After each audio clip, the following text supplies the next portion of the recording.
కూర్చుంటే ఎంత ఇన్కమ్ వచ్చిందో ఆయన అడుగుతాను. ఇంట్లో కూర్చుంటే ఇంట్లో 1,14,000 వచ్చింది. జస్ట్ 1 year 1 lakh అని సో గురువు గారు సో మరి చెప్పడం వల్ల సో నిలబడ్డాను.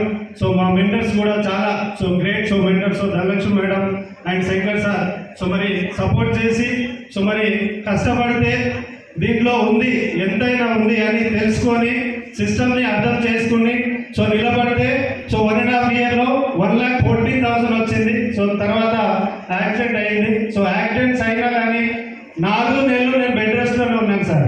ఎందుకంటే సో ఇక్కడ సో ప్యాసివ్ ఇన్కమ్ ఉంది, సో మంచి సిస్టమ్ ఉంది అని నమ్మాను. సో కానీ నేను బెడ్ రెస్ట్లో ఉన్నా కానీ సో మంత్లీ ఇన్కమ్ అనేది నా అకౌంట్లో వచ్చింది సార్. ఫస్ట్ మంత్ సో 1,14,000 తర్వాత 1,36,000 వచ్చింది. సో మళ్ళీ నెక్స్ట్ మంత్ 1,49,000 వచ్చింది. సో మళ్ళీ తర్వాత 1,60,000 వచ్చింది.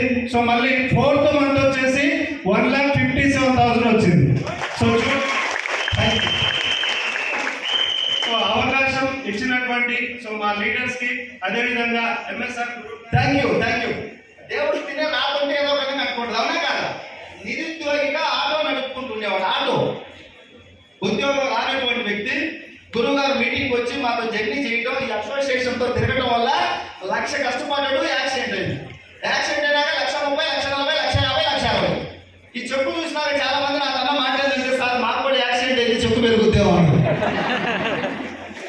యాక్సిడెంట్ కాకముందు 1,00,000 చెప్పు పెరిగింది. 1,00,000 యాక్సిడెంట్ అయినా 1,60,000.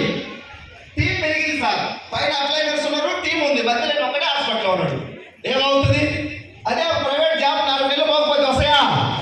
జాబ్ శాలరీ రాదు, జాబ్ కూడా తీసేస్తారు ప్రైవేట్ జాబ్ అయితే. అది వెస్టేజ్ యొక్క పవర్, అందరూ అర్థం చేసుకోండి. Thank you. డిసెంబర్లో 6 lakhs సార్. సో కార్ కూడా సో 14 lakhs వర్త్ కార్ కూడా హోండా వెన్యూ కార్ కూడా తీసుకున్నాను. తీసుకున్నావా?